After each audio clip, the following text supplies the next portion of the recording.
अस्सलाम वालेकुम friends, welcome back to Top Smarties. Drama serial Kalank की आने वाली एपिसोड में हम देखेंगे कि वहाज ने दुरैया की बात पर ध्यान नहीं दिया और चला गया सारा और मामी को लेने और मुमानी से कहने लगा कि आप दोनों इस घर में अकेली नहीं रहेंगी, आप भी हमारे साथ आएं, ऐसे ही रिश्ते बच जाएंगे।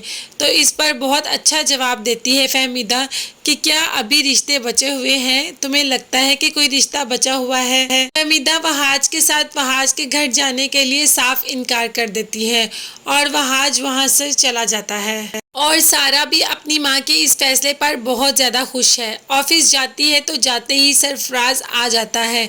सामने से सरफराज आ रहा होता है, एकदम टकराते हैं कि सारा के हाथ से फाइल नीचे गिर जाती है। सरफराज कुछ कहने ही लगता है कि सारा जोर जोर से बोलना शुरू हो जाती है। अब मैं वो सारा नहीं कि जिस पर तुम अपना हुक्म चलाओगे, अब मैं अपने हकूक जानती हूँ और मैं सब कुछ कर सकती हूँ, तो मेहरबानी कर कर मेरे से दूर ही रहा करो। ये बातें दानियाल भी सुनता है और पास आकर कहता है क्या हुआ? तो सारा कह देती है कुछ नहीं। सारा नीचे गिरे हुए पेपर उठाने लगती है कि दानियाल उसको मना कर देता है और सरफराज को कहता है कि तुम उठाओ, तुम्हें औरतों की इज्जत करना कब आएगी? औरतों की इज्जत किया करो। सरफराज नीचे झुककर वो सारे पेपर उठाता है और सारा वहां से इतरा के चली जाती है।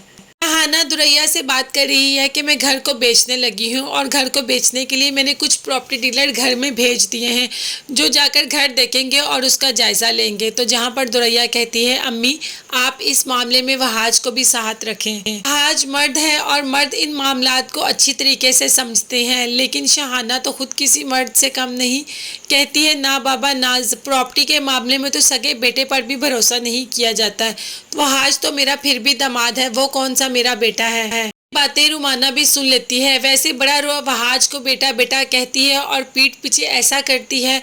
रुमाना को भी अब अपनी बहन की सारी सच्चाई का पता चलना शुरू हो गया और वो ये बात वहाज से भी कर देती है, लेकिन वहाज माँ को ये कहकर टाल देता है कि बस आप चुप कर जाए, हम किसी की नेचर नहीं बदल सकते, जिसकी जो नेचर होती है वही होती है।